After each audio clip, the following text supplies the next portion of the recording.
J'ai souvent voyagé au Bangladesh quand j'étais enfant. Je passais la plupart des vacances d'été dans une ville de Khulna, où je partageais mon temps entre mes grands-parents et mes cousines. Ces dernières étaient férues d'histoires d'horreur. Nous avons passé un bon nombre de soirées assises en tailleur autour d'une bougie à se raconter des légendes effrayantes. Parfois, mon père ou mon oncle se joignaient à nous, sous le regard des approbateurs de leurs femmes, pour essayer de nous faire peur. Le plus souvent, nous avions droit à l'histoire de la Pentaburi, une vieille femme qui faisait fermenter du riz toute la nuit pour attirer les enfants au petit matin et les dévorer. Très honnêtement, ça nous faisait plus rire qu'autre chose. Parce que, vraiment, qui irait manger du riz qui accroupit dans de l'eau toute la nuit? Malgré tout, nous ne nous lassions pas d'écouter ces histoires. Certains soirs, nous restions éveillés jusque tard dans la nuit, à écouter des témoignages de phénomènes paranormaux locaux sur Bouffe Radio, ce qui se traduit globalement par Radio Fantôme. Je me souviens tout particulièrement d'une histoire où le présentateur rapportait que plusieurs crânes d'enfants et de bébés avaient été retrouvés dans les fondations d'un pont du Rupcha, qui s'était écroulé suite aux inondations récentes. Il a ensuite listé tous les événements inexplicables qui s'étaient déroulés sur les lieux. Pleurs d'enfants, sensations d'étouffement, sensations d'angoisse inexpliquée, froid inhabituel. Plusieurs personnes ont même raconté avoir été tirées vers le précipice. Il avait conclu en disant que les esprits de ces jeunes enfants hantaient les personnes qui les piétinaient en marchant sur le pont. En y repensant, c'était sûrement faux. Mais à l'époque, cette histoire m'avait particulièrement impressionnée et j'avais eu peur de me retrouver seule dans une pièce pendant tout le reste du voyage. Je croyais voir des esprits dans le noir, ce qui m'empêchait de m'endormir. Le moindre bruit me faisait sursauter. Je n'arrivais à m'assoupir qu'après l'appel à la prière du Fajr, qui sonnait vers 2 heures ou 3 heures du matin. Autant vous dire que j'étais loin d'être en forme.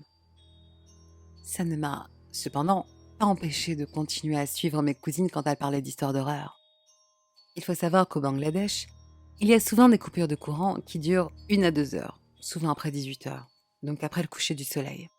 On se retrouvait donc dans le noir, sans ventilateur, à mourir de chaud à la lumière des bougies et à se faire dévorer par les moustiques.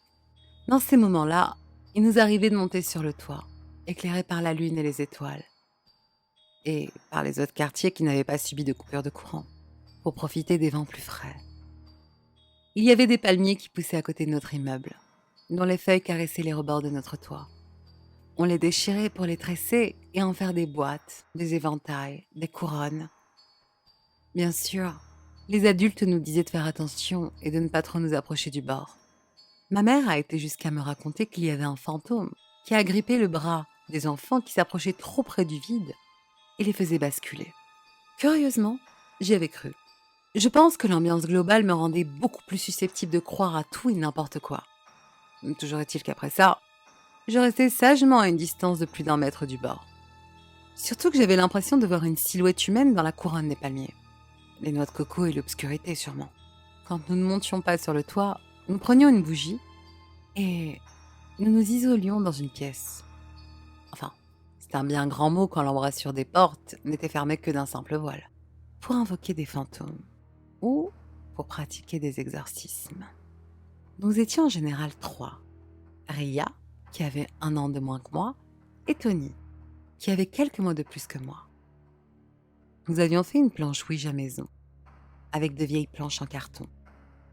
Il faut savoir que nous habitions au rez-de-chaussée de l'immeuble et que mon oncle louait le premier étage à 2 autres familles. L'une d'elles avait 2 enfants, un garçon d'environ 16-17 ans et une fille de 5 ans, Mina. La petite fille était ingérable. Elle hurlait, tapait les gens, tirait les cheveux, déchirait les affaires des autres, arrachait les vêtements.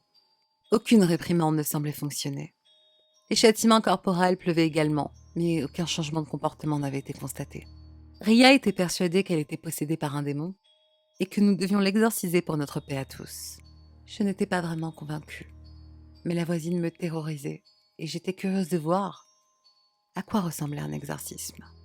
Nous sommes donc tous les 3 réunis autour d'une bougie un soir, pendant une énième coupure de courant.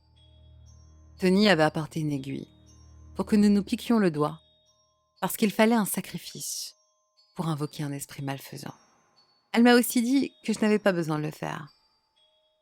Je crois que elle me prenait pour une petite chose fragile, vu que j'habitais en Occident et que je n'étais pas aussi solide qu'elle, qui avait grandi dans les rues poussiéreuses de Khulna. Dans cette situation, ça m'a vraiment arrangée.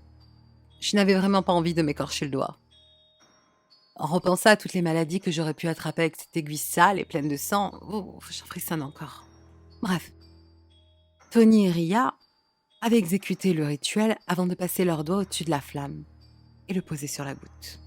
Je les ai rejointes et la séance a pu commencer. Ria commençait par poser des questions banales comme Esprit, es-tu là? Est-ce que tu hantes Mina? Ou encore Quel est ton nom? Évidemment, aucun mouvement. Tout d'un coup, Mina a déboulé dans la pièce et nous a sauté dessus en nous frappant. Tony l'a violemment repoussée et Mina s'est écroulée en se cognant la tête. Elle a fini par repartir en criant et en courant. À ce moment-là, un courant d'air a traversé l'appartement, faisant vaciller la flamme de la bougie. Nous avions un paquet d'allumettes à proximité au cas où la bougie s'éteindrait. Mais vraiment, nous n'avions pas envie de nous en servir. C'est toujours une plaie, entre le grattoir abîmé et la tige humide. Nous avons repris notre séance, bien énervés par cette interruption brutale. Ria marmonnait quelque chose d'assez désobligeant. Tony répliquait qu'elle voudrait bien en être débarrassée, et pour ma part, je dois avouer que j'étais assez d'accord. J'en avais marre d'être effrayée en permanence. Nous avons reposé le doigt sur la goutte, lorsqu'un bruit assourdissant venant des escaliers nous a fait sursauter. Tout le monde s'est précipité pour voir ce qu'il se passait. Mina était tombée dans les escaliers et avait dévalé la pente jusqu'au pas de notre porte. Elle ressemblait à une poupée désarticulée, avec son genou plié dans le mauvais sens et son épaule déboîtée. On nous a rapidement fait partir de la scène, pendant que ses parents l'emmenaient à l'hôpital.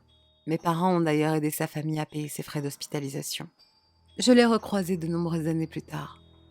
J'avais presque oublié son existence. Elle était en fauteuil roulant, mutique. Elle ne communiquait plus. Ses parents se démenaient pour s'occuper d'elle. J'ai également appris que son grand frère avait été emprisonné pour pédophilie avant d'être tué. Avec le recul, je me demande encore s'il est possible que notre exorcisme ait été responsable de sa chute et si son comportement n'était pas lié à son frère.